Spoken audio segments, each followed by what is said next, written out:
So I had a professor who was the biggest and the Memphis sound.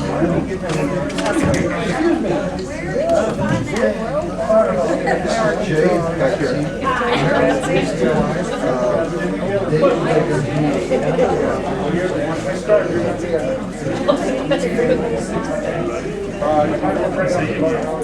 So in El Paso about a month ago.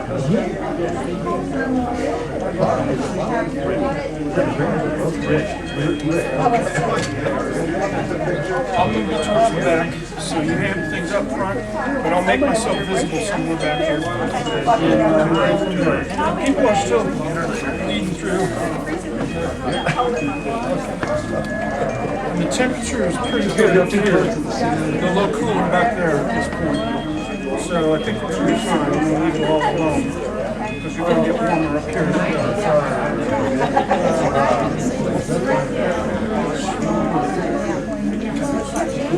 Go ahead and go meet her.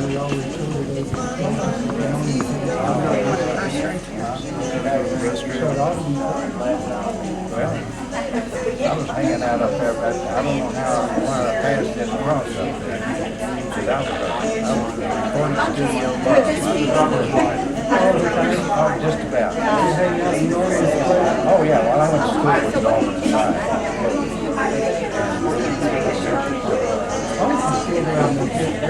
We had a ranch out there.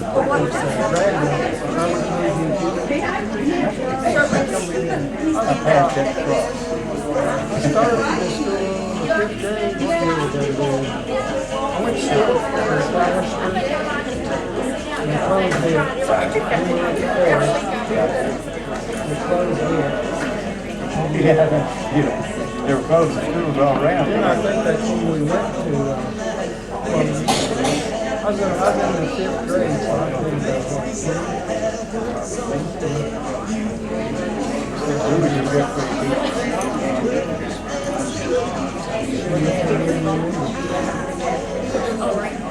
my 6th grade teacher there was Sherman. It was amazing.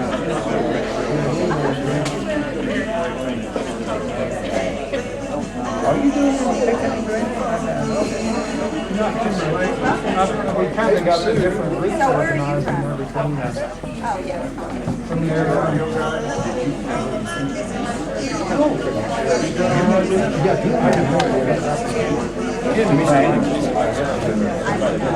I know they're working to meet by that. They're going on for a year.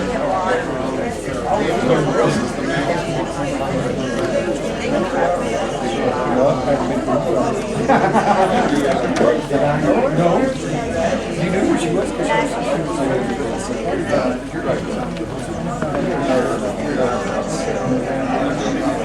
No, I knew her.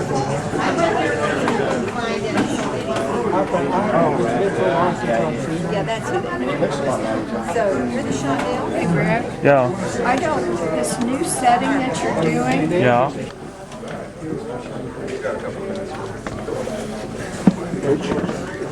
I was still in high school. That's my friend.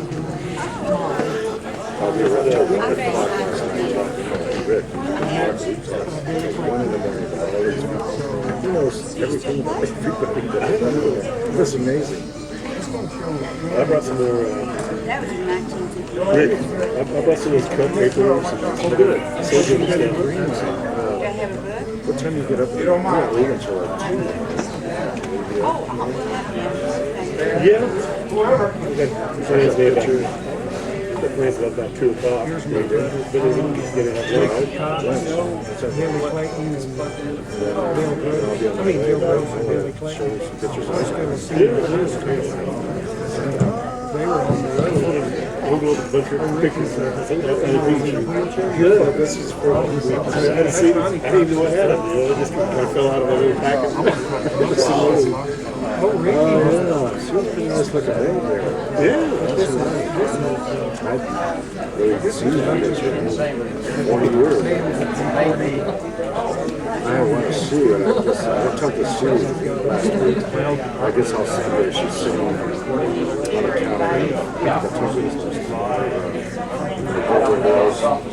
counter. The dressing her pasties on it. Full on taste. And she's got her legs crossed. See, when I was a little kid, Looks pretty good. I think I'll send it to her.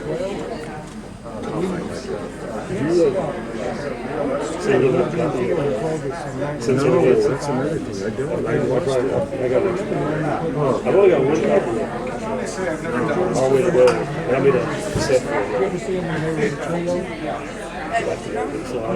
Oh, that'd be great.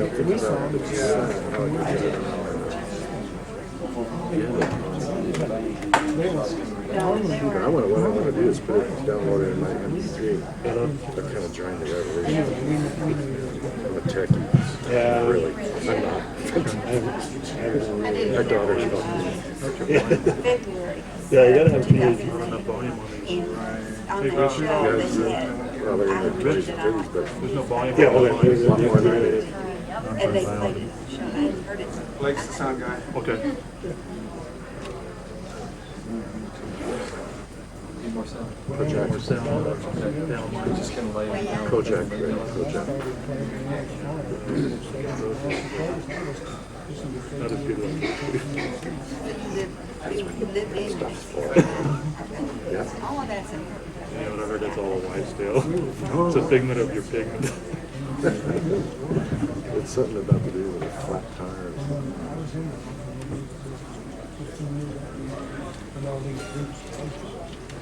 I was listening to it on the way down here, but it wasn't skipping. Oh, you dirty said it, check it out there, check it out there. I've got a list of musicians that play. Harry Nolan ever been there? He's one of the first ones. Figure out next time I brought.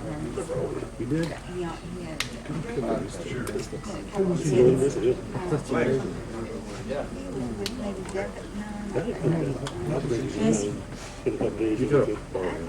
Good afternoon. Thank you. Welcome to the Hubbard Museum of the American West and another in our series of Saturday programs. My name is Patsy Jackson and I'm the curator of education here. You know, a long, long time ago, but not so very far away, you could hear some innovative sounds coming from the quiet town of Lubbock, Texas, and little birds across southern New Mexico. It wasn't the clacking of a joystick or the whiz of an instant message. It was the beginnings of a new sound in music, a sound that would rock the world and get us on our feet. It was the young people of West Texas and southern New Mexico making their own fun and doing it in such an upbeat and ingenious manner that its contagion spread across the world. Those were the days when key players labored with the birthing of rock and roll. And many think that that process culminated in a little recording studio in Clovis, New Mexico, owned by a local named Norm Petty. Here to share that story with you are many of rock and roll's seasoned friends, thanks to the producer of this program, El Paso native, in the music business most of his life, and here to share it all with us. Help me welcome Rich Chorne.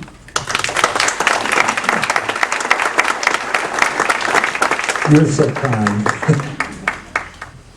That's true. I've been around the block a few times. I grew up in El Paso. Was in the music business, and when I was going to college, and there was quite a music scene going on. There was a lot of traffic going to Ruidoso, to Clovis, to LA, and so I went the full route. I went, got a real job, and then I retired, and here I am again doing the same thing. There's something funny about that is when I was growing up and playing the guitar, they said, he sounds pretty good for his age. Now they say the same thing. What we're going to do here, I think it's important to lay it out what we're going to do. We're here to pay tribute to not only Norman Petty, but to the region. And I think it's appropriate that we understand that some of the roots of rock and roll history were right here in this neighborhood. So we want to talk about the region, the musicians, and Norman Petty, and you can't talk about Norman Petty without talking about Buddy Holly. So we've assembled quite a panel here, and I'll go ahead and introduce the panel. Everybody's heard of Peggy Sue, the song Peggy Sue. There she is, live in person.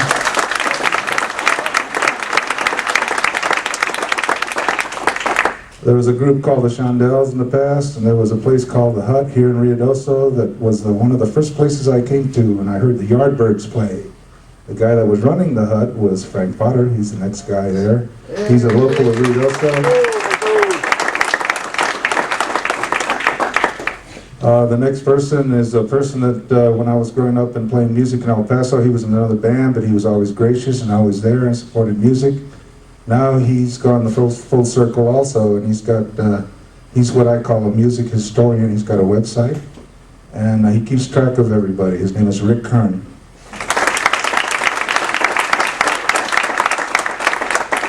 The next person is a guy I spent a lot of time with in my, I guess in my college years, in a group called the Sojourners. They were a popular El Paso band, and they also recorded at Norman's studio. His name is Ron Gordon.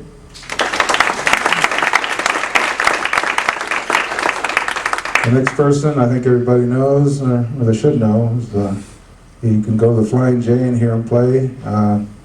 Many years ago, right after college, he talked me into coming up here and start playing music with him. And we've been friends, close friends ever since. Randy Jones.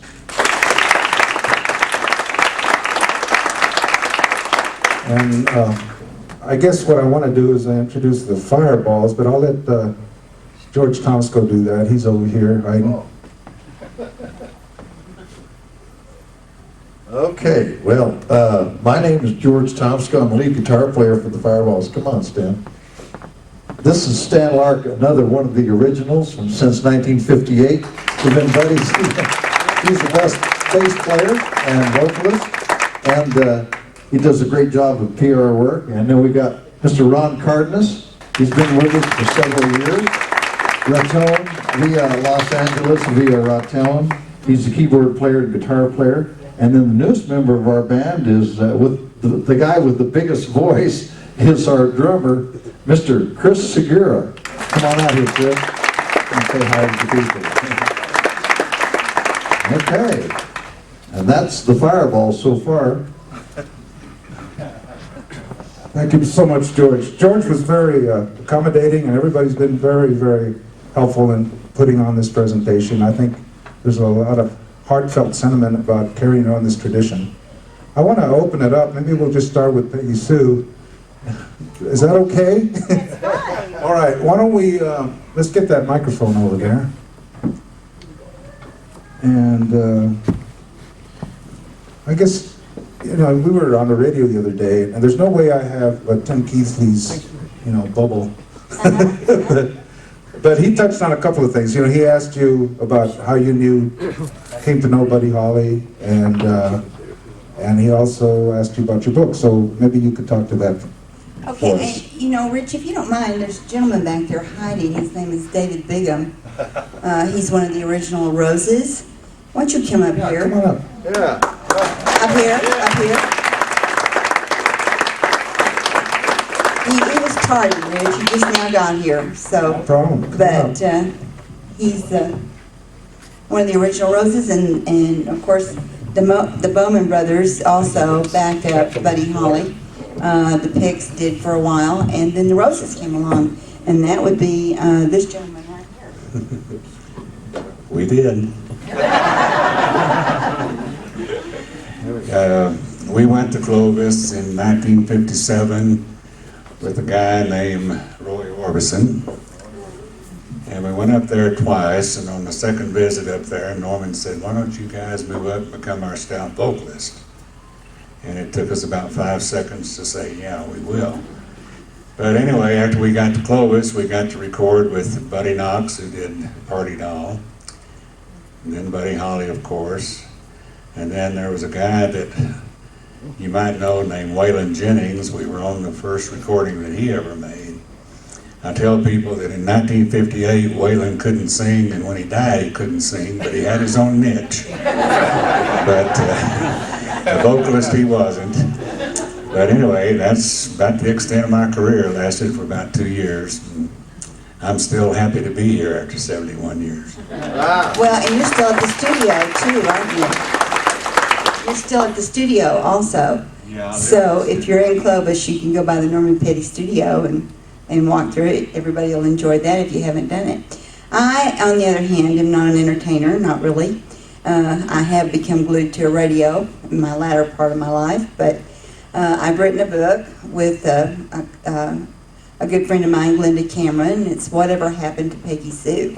And in that book is what I think is the in-depth part of our real lives every day. It didn't have so much to do with the entertaining, because we all know the discographies and how many records had been recorded and the genius of Norman Petty producing it. But I got to know all these people as real people.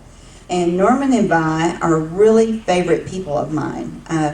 In fact, Vi taught me how to slice a tomato for the first time, and we all constantly had hamburger parties, and just the part of life that you've got to have, and which I think is where the music really comes from. Mr. Petty, let me talk about him for just a minute. The Norman Petty estate and the Vi Petty estate gave me a lot of the pictures that are in my book. They're small, they're black and white, some are in color, to share with everybody. So that has never been done before, and I am totally appreciative to the estate for doing that. Mr. Petty, Norman Petty, was probably, in my estimation, and I'm now 68, so I'm the authority, right? There were very few producers back then. We had Bob King that was coming up in Los Angeles, who did Richie Valens, and Sam Phillips, Sun Records, right?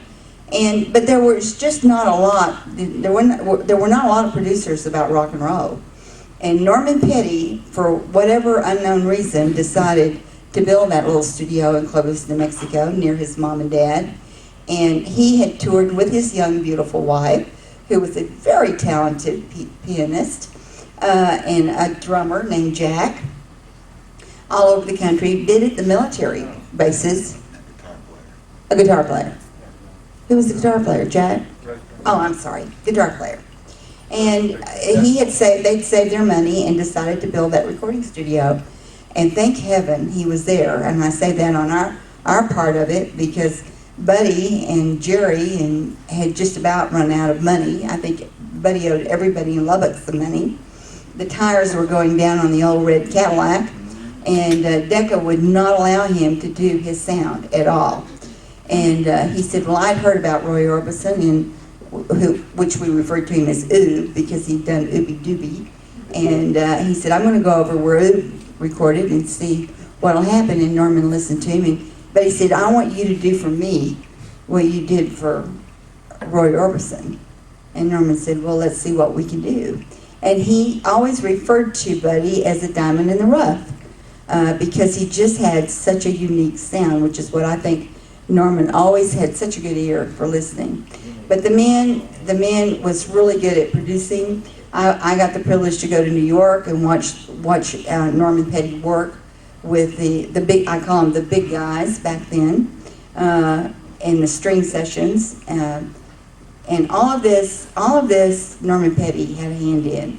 I also think that, and believe to this day, that Norman wrote the bridge to Peggy Sue, and he was always there, just sort of tweaking and arranging. Tweaking's a good word with computers now. Constantly tweaking and arranging with the music. And so I have a great deal of respect for Norman Petty and Vi Petty, and I'm just thrilled that I was part of that legacy. Thank you very much.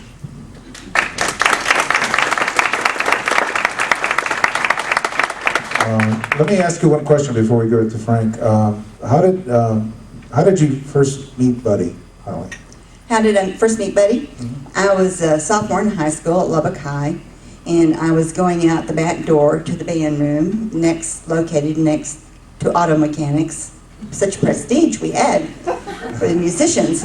And as I was leaving the back door, this young man was coming in, and he had a guitar in one hand and an amp in the other, and he just knocked me flat on my rear. I mean, my petticoats were just everywhere, and my books just scattered. And I was mortified because I was sophomore. I was new. It was a new school. I was just absolutely mortified at the whole thing. But he ran over there and he looked down at me and he said, I don't have time to pick you up. He said, but you sure are pretty. And he just kept right on walking for the backstage. That's a nice story. Thank you. Peggy Sue also has a book that she's written, and I can't wait to get my hands on it. My name is Frank Potter, and I grew up in actually north of a community called Chorne, New Mexico, and we played music all of our lives, living that's about 75 miles from Clovis, northwest, out in the middle of nowhere. And we grew up playing music, and so one day, I have to tell you the story how we got a contract with Norman Petty. We got a call from one of the ranchers and said, how would you guys like to play for the GPA convention in Clovis? And we'll do it. I was telling Randy Jones back then, we're little guys playing music, somebody said, you want to play music? Yes. And so we went over to play, and I was 14 years old. That was about, I don't even know what year it was, maybe 56, 57, somewhere around there. I'm 64 now, and I was kidding Stan and George because you have to figure out how old these musicians are nowadays to know where they came from and who they played with and sort out who are the young guys and who are the old guys. So we went over to play for it, and it was election year, and I remember John Burroughs and 7-Foot Pickett were running for governor of New Mexico. And GPA is now what they call the New Mexico Game and Fish Department. So we played for them, and that day Pop Eccles said, would you guys like to audition in the morning? I said, yeah, sure. So we went over to KCLV, which is over in the park, and we went in, and I'll never forget, went into the front there, and in just the open, I guess he didn't want us interfering with the TV or anything, so we're out in the lobby, and we sat up, and he had a gentleman with him, and I asked Stan earlier what the connection was with Pop Eccles and Norman, and he said, well, not a lot, but there was a little connection there, because later on I learned that we got to know Charlie Phillips real well. And Charlie Phillips and Otis and Peggy Sue may know a lot about this story. I'm one of the young guys, remember. I was just there to play. I was just there to play some music. So anyway, we auditioned. Your time's up. And then we went over. We went over, and Norman signed us as a contract, as a group, and. So anyway, we were still young. My brother was 16 years old, and I have here's the CD that we recorded on Dot Label over in the studio there, and we're also, Richard Petty brought this by to me the other day. We're on That's Swift. The Shondells are on this CD.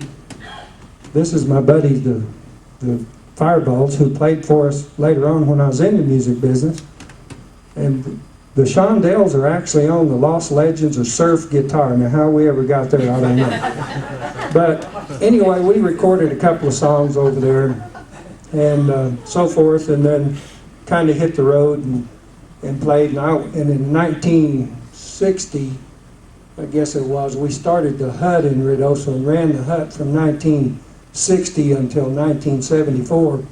And it was probably one of the largest, most successful rock and roll places. Not bragging on it, it's just the fact that where we were and all the great musicians that we were able to pull from in this country, and so that's kind of how I got involved in music. Got involved in it at a very young age.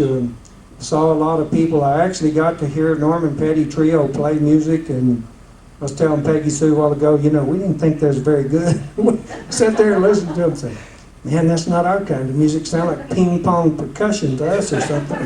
And we grew up listening to KDAB in Lubbock and KGNC in Amarillo and those stations. So, man, when the Fireballs hit the airwaves and the string-alongs, we knew the string-alongs and some guys like that as very young kids. Well, when we were listening to these guys, we're listening to Buddy and Elvis and everybody else that we could back then, and that's basically how we got our start in the music business.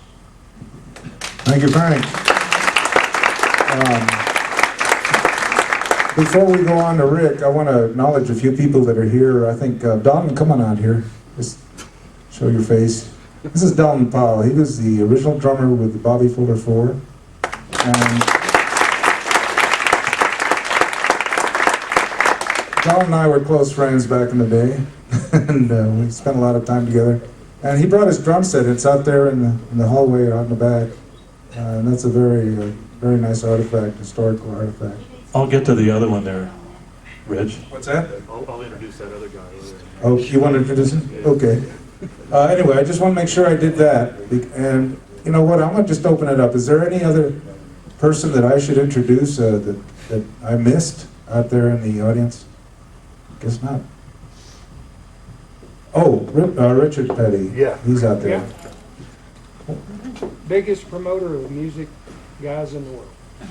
Well, anyway, why don't you stand up and let's at least acknowledge he's here. Now a resident of Ruidoso. He's been extremely helpful to me, and I really appreciate it. Okay, let's go to Rick Chorne. First of all, it's an honor and privilege to be here with you all today. I'm the young one of the panel up here. I probably bring the average down a little bit, but thank you for doing this today, Rich. It's great to honor this man and his wife. They really set the standard high in the industry back in those days. I didn't have the opportunity of recording at the Petty Studios. I did all of my recording out in Hollywood and in Cincinnati, but a little bit about me. I'm a retired drummer, vocalist, and had Las Vegas show bands for quite a few years on the road. And I was very blessed in my time of being a performer, of working with the likes of Jim Reese from the Bobby Fuller Four. He was with my group for 5 years. And Mark Cianfrani from California. He's a cop today, but about 3 or 4 years ago, he was a musical director for the Temptations and played guitar with them. And I was fortunate to work with him for a year. And without boring you with all the others, there's so many names. And I guess the biggest thing I want to say to you all today is that in my experience of performing on the road, we got to see a lot of great performers. And out of El Paso, Texas, there have been so many great musicians, and they're in this room today. My whole thought about this was, you know, after I got out of the business and entered the 8 to 5 business world in El Paso, things started happening. You know, I lost track of all my old friends and where have they gone, and I got to thinking, you know, no one's ever done this in El Paso, and I think I'm going to try it and see how it goes.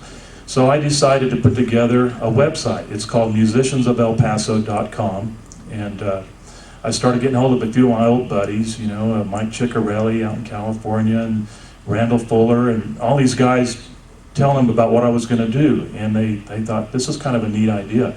I started getting pictures. I first put the pictures up of my bands and some of our stories and some of our recordings and videos and things, and then I started getting response from the other players, you know, and like Dalton Powell and all these great friends and musicians in the industry that were still playing, and they wanted to share their stories and their pictures with the world. And that was my main goal in putting the site together, was to do something that's not been done, and that is to keep the legacy and keep the stories and the pictures and all the good information out there, not the bad information, just the good information. And it's worked. For the last 9 months, I started this thing about 9 months ago, and I now have 410 posts of pictures and stories and music and everything on my site. And the El Paso Times was kind to me recently, and they did a feature story, and that's helped me a lot. I'm getting a lot more hits on my site. I've had the Texas Musicians Museum out of Hillsboro, Texas contact me. They want to do a link exchange with me. It's getting very exciting now because I'm starting to get the attention nationally that I've been wanting to get about the musicians of El Paso and what we do. And that encompasses up here. I mean, it's not just El Paso, it's regionally and then nationally, because the musicians are scattered all over the country now. I'm talking to guys in Ireland. I'm talking to people that are just amazing. You know, I was talking to the drummer for Three Dog Night, you know, Floyd Sneed last week. The guy's amazing. I grew up listening to Three Dog Night. I love these guys. You know, I'm hooking up with him and Wesley Orbison. You know, his girlfriend is my sister's best friend. And my sister lives in Houston, and Wesley and Laura live in Fort Worth. In fact, Sharon and I on the way up here yesterday were talking to Wesley, and I'm going to share a little something that he emailed to me that I wanted to, to tell you all about Wesley. Let me just tell you real quick here while I'm on the subject of him. It says, "Hey Rick, Dad recorded at least one song with Buddy Holly titled We Got It, probably at Norman Petty's, and he also recorded a song there called So Long, Good Luck, Goodbye. That Sam Phillips got wind that somebody had got the original acetate master and was somehow selling copies of a song from an era when he was still under contract with Sun Records. One more footnote on Buddy. He apparently traveled to England in the early days, about 1955 to 57, I'm guessing here, but suggested to Roy the audiences were enthusiastic and worth cultivating. And for anyone that doesn't know, he toured overseas extensively throughout most of the rest of his career, Wesley. And he apologized for not being able to be here today. They got a new baby, and he can't travel. It's kind of a far away from Fort Worth to Ruidoso, New Mexico. But he does send his best wishes to everybody in the Petty story and everything. He's got a lot of great information out there, and his neat site is called All Things Orbison, and I would recommend that you all look at it. It's really a neat site. A lot of good information, a lot of good pictures and videos and things. The next thing I wanted to tell you about my site is, and I think this, when I first did this, I had no idea of what was going to happen with it. And it has become such a success, and I think the part that I enjoy the most about this is the reunions and the new meeting of people that I have not met before. But the reunions part of it has been just simply fantastic. I can sit here for probably an hour or two and tell you the stories that have happened by people seeing my site for the first time and getting hold of me. And Bill Griggs is a good example of that, from Lubbock with the Buddy Holly Museum and everything over there. I was in Austin visiting my kids in Austin with my wife. I get this phone call. And I was told that, about my site, how much he enjoyed it and everything. And he said, I want to hook up with this guy that used to play drums out of El Paso. And he played with Buddy Holly in 1958. And I said, I can take care of that for you. And I knew who he was talking about because he saw the picture on my site that this drummer had given to me to share with my site. And so I hooked the two up. And next thing I know, I'm getting a phone call from the drummer, and he was all excited about the fact that he and Bill Griggs got to meet each other, and they're still going to get together personally, but they met for the first time on the phone because of my connection with showing this picture of him playing with Buddy Holly in 1958. And so what had happened was this gentleman, Bill Griggs, had a pay receipt signed by Buddy, that was, I think, left in the motel room or something where they were at, and it somehow ended up with Bill Griggs, who was quite a collector of Buddy Holly memorabilia, and he wanted to make sure that this gentleman got the copy of this receipt, and it's posted on my site right now. This drummer I'm talking to is a real dear friend of mine. He goes way back with me, and all of the musicians in this room know him. We've all bought our equipment from him through the years. His name is Danny Lucas McDaniel, and he's with us today, everybody. I'd like to give you an applause to Danny over here. He's out here, Dan. Danny Lucas. One of the great drummers, and he's got so many great stories, and I'm just so glad you came up the hill today to be a part of this, Dan. It's really neat having you here. Anyway, that's pretty much, I could sit here for an hour and talk, but I've been told by Richard to keep it short, so I think I'm gonna pass it on unless you have any questions or anything. I think what we're going to do is, it's going to be a logistical challenge to go between bands. So right between bands, we'll have a question and answer period while we're changing equipment. Let's go to Ron Gordon. Ron, it's been a long time. Yep. Been a long time for a lot of us, and that's what's great about this, is just seeing lots of old friends. Well, for every famous person that came through Norman Petty Studios, there were hundreds of other groups, and I was part of those that hundreds of other groups. I'm not famous, and I don't care. But I tell you, You were famous to me. thank you. Anyway, I have some anecdotes about going to record. Our group recorded with Mr. Petty twice, and this fellow sitting here to my left wrote some songs. He'll talk about our first recording session, and I'm going to talk a little bit about our second recording session with Norman. We had a guy who wrote some songs for us, Benny Hester. I think he got involved with some Christian music and stuff. Anyway, he wrote some pretty neat songs, but they required horn parts, and we didn't have horns in our group. And so we knew we were going to have a horn player to take up there to Mr. Petty's studio to do the horn parts and just track over it, you know. So we found one guy, he was supposed to be a great horn player in El Paso. And we didn't know much about anything at that time. We'd just kind of fallen off the turnip truck, actually. We were pretty green.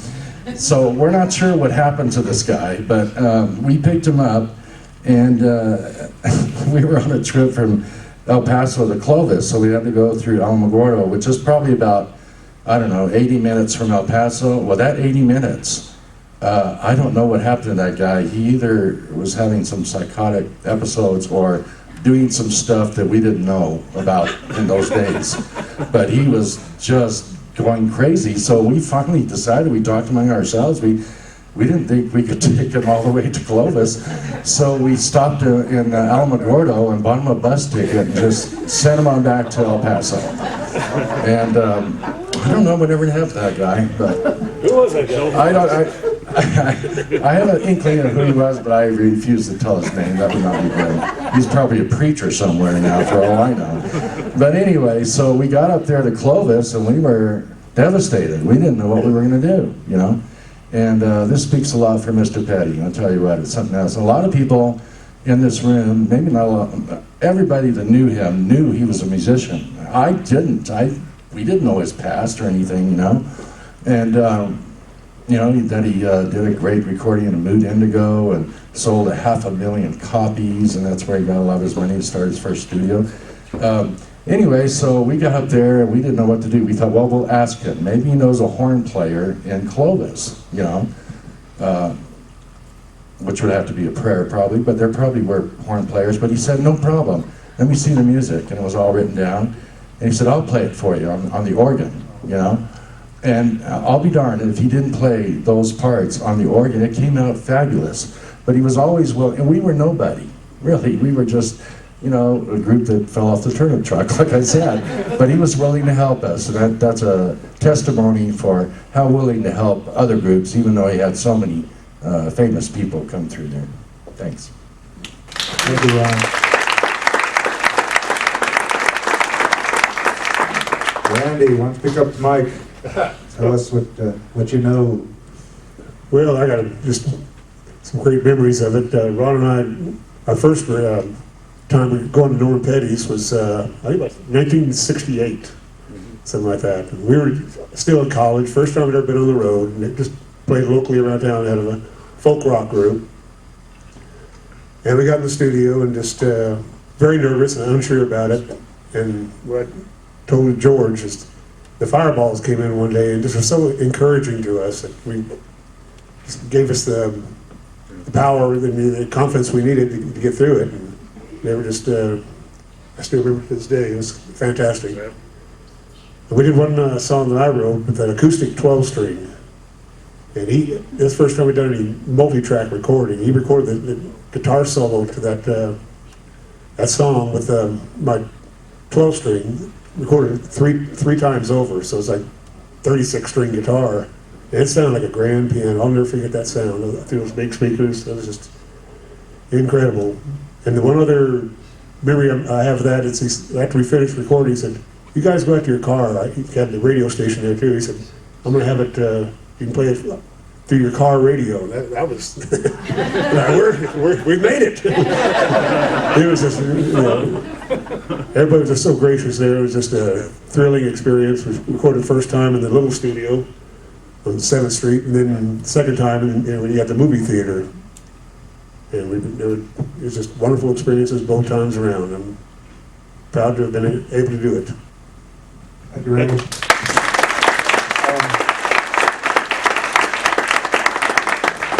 I think what I'm gonna do is I want to ask George to come up here and talk a little bit while we're setting up, and I'll give you a topic. Talk amongst yourselves. No. But I'd like to hear a little bit about the studio, about the electronics, and the setup, and what it was like to just be there on a daily basis, like you were. And let's get the band together. We're gonna play here. Okay, maybe we can have two microphones, because Stan knows the story just as much as I do.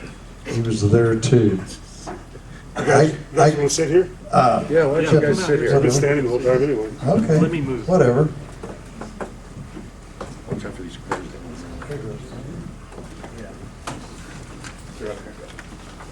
How about a nice hand for all these guys being here and doing this?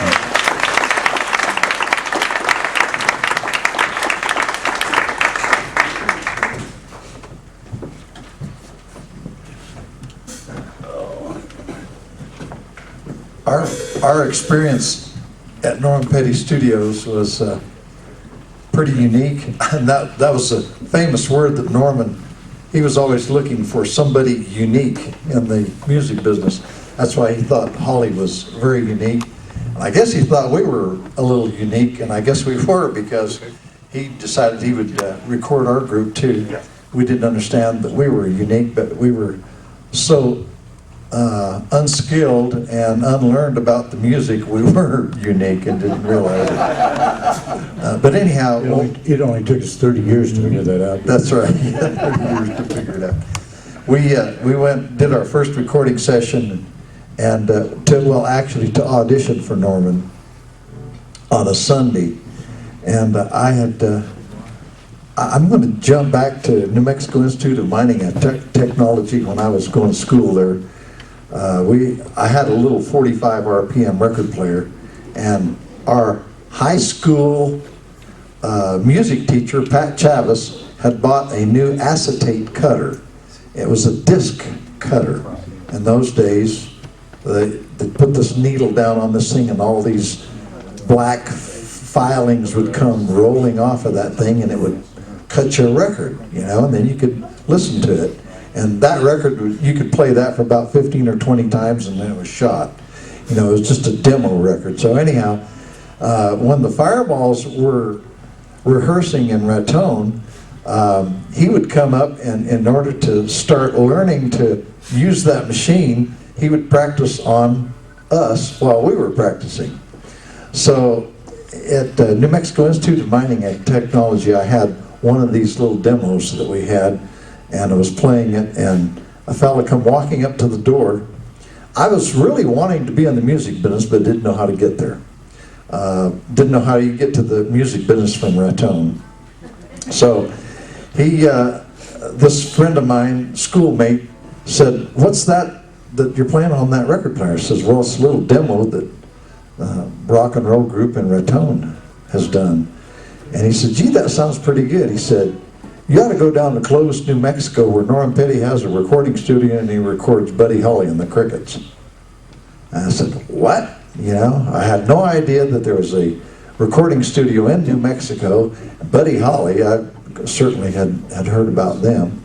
And so I went home that weekend and dialed information please, on the phone, and found out how to get a hold of Norman Petty, and called down there, and just did get a hold of Norman, answered the phone, and said that we wanted to make a record. He said, and he says, "Why don't you send me a tape demo of the group?" Well, we didn't have a tape recorder because my folks didn't have extra money like that, so I fibbed to him. I says, "Well, we're going to be down in the Clovis area in a couple of weeks," and says, "We'd like to come down and audition for you." So he said, he said, "Okay." He says, "When are you going to be down here?" And I says, "Well, it's going to be on Friday or Saturday night, and in a couple of weeks." And I said, "Could we come by and audition for you on a Sunday?" And of course, we weren't going to be down there. I just, was saying stuff, That was a wonderful story, man. And so he says, well, I guess I could. He said, I won't be available in the mornings because I go to church. And he said, maybe in the afternoon we could. So we were supposed to meet him at 2 o'clock on a Sunday afternoon. So I hung up the phone real quick and called Stan and the rest of the guys. I says, man, we got to book a job down somewhere around Clovis so we can get gas money, get down there so we can audition. We needed money bad. Yeah, we did. So after that weekend, I went back, after talking to Norman, went back to school. Quit college. I said I was going to go in the music business. Oh man, I didn't tell you what. And the professors, they said, you're going to do what? I said, going in the music business. Okay. And I was just, I don't know, to me that was an answer to a prayer that, and it certainly was in the long run. We wound up booking a job in Roy, New Mexico. And yeah, at Ragoni's Bar. Anybody from Roy? Ragoni's Bar? Way in the back. Yeah, way in the back there, but we actually made $200, I think, that night. We had quite a crowd. I think we was charging $1 a person come through the door. We had all the money for the door. That'll teach you to tell me to tell stories, right, Rich? Huh? Time's up. Okay, but anyhow, that's how we got our money to go down to Clovis and do an audition for Norman. And Norman liked us, and he said, why don't you go back to Raton? I'll call you in a couple of weeks, we'll schedule a session. We didn't want to leave town. Says if he likes us, let's don't let this thing cool off. So we stayed there for the next 2 days. He was recording Holly and the Crickets on Monday and Tuesday, because I says, well, can we record? He says, well, no, you can't record today. I'm not recording today. Can we record tomorrow? No, we're recording Holly and the Crickets. Can we record the next day? No. So we had to stay till Wednesday. 2 of the guys, Stan was supposed to go to college. He's supposed to start college on Monday. He missed that. Eric didn't come to work. That phone call that George said, my dad thought that was a call from the devil. But anyhow, that was how the Fireballs got hooked up with Norman Petty first. Now, let's listen to some great music here from Rich Chorne, and Thank you. Name of the group is? We call ourselves the Usual Suspects, but it could change. The first song we're going to do, you might be able to, lend some light to this song. We're going to do a Jolie Blonde, and apparently there's a story behind that. Willie Jennings was sort of frustrated with his career, and he came to Norman and said, I need to do something. And apparently they came up with Jolie Blonde. And we started doing the research on this song, and it was written in France by Amédée Beau, I think was the name. And it had been rewritten, and then they had an English translation. And everywhere along the line, it's changed translations. And even Bruce Springsteen did it, Edgar and Johnny Winter did it. And so now we're going to do it, but we're not going to do it in French. We're going to do it in English.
my fingers went numb. Sorry, folks. Wake him up, Rich. Wake up my fingers.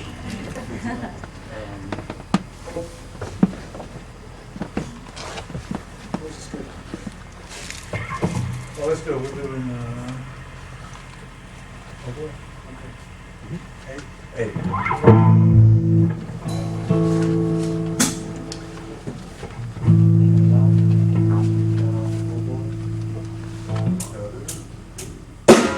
My love, all of my kissing, you don't know what you've been missing. Oh boy, you're with me.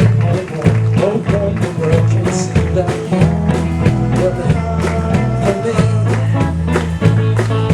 All of my life I've been away. Tonight there'll be no hesitation. No boy, when you're with me. Oh boy, the world can see that you're there. Shadows of fall, but you can hear my heart calling. A little bit of love makes everything right. I'm gonna see my face tonight. My life, I've been away. Tonight there'll be no hesitation. No boy, oh boy, when you're with me. Oh boy, the world can see that you are meant. Here we go, he's got something.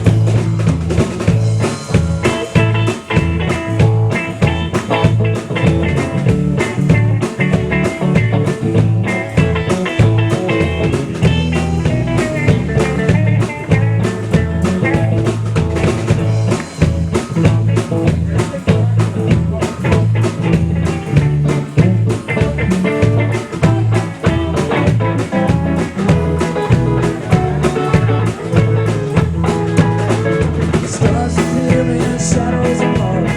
You can hear my heart calling. A little bit of love makes everything right. I'm gonna see my baby tonight. My life, I've been away. Tonight there'll be no hesitation. No boy, you're with me. Oh boy, the world can see that for me. That you're meant for me.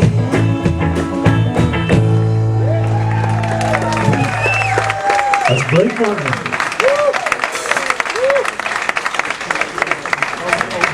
That song is too much fun. I've been listening to Buddy Holly all week, and every time I listen, I hear something new. Wow, what a voice he had, and what a way of delivering stuff. It's amazing. One of the other people that went through the studio was Leanne Rhymes. Rhymes. And, we're going to do something.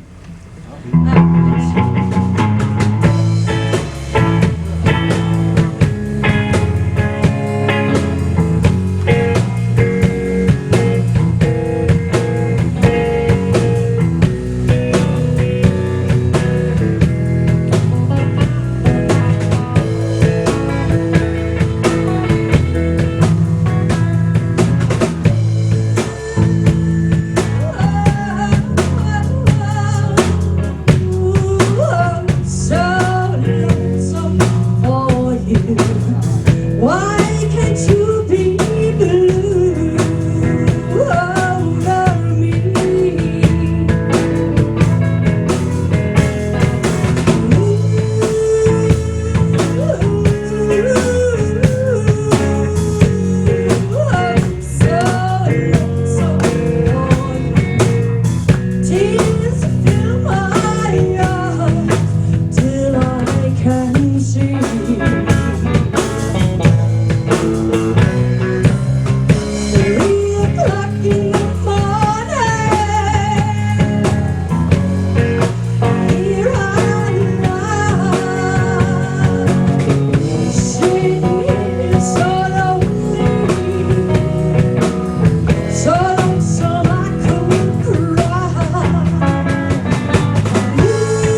Hey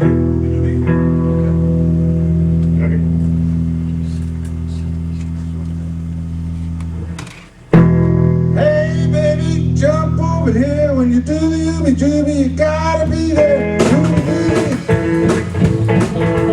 dooby, ooby dooby, ooby dooby, ooby dooby, ooby dooby. You wiggle to the left, you wiggle to the right, you do the dooby wooby till you fall out of sight. Ooby dooby, ooby dooby, ooby dooby, ooby dooby, ooby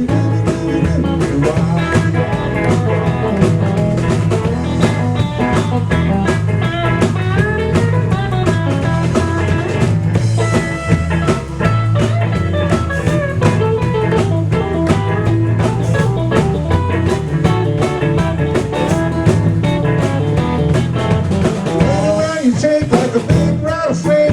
You do the ooby dooby till you think you're gonna break. Ooby dooby, ooby dooby, ooby dooby, ooby dooby,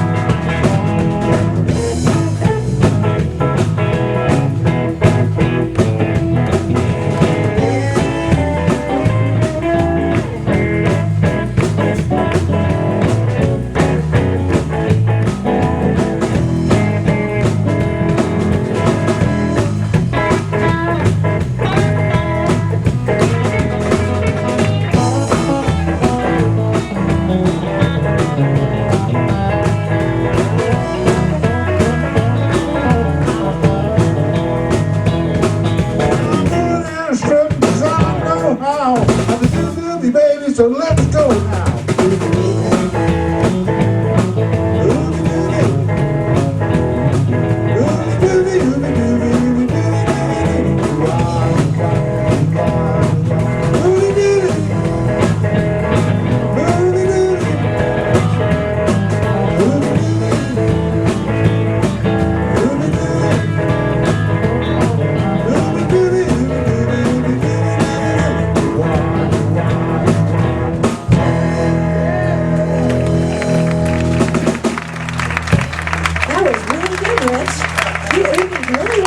That's the ooby dooby.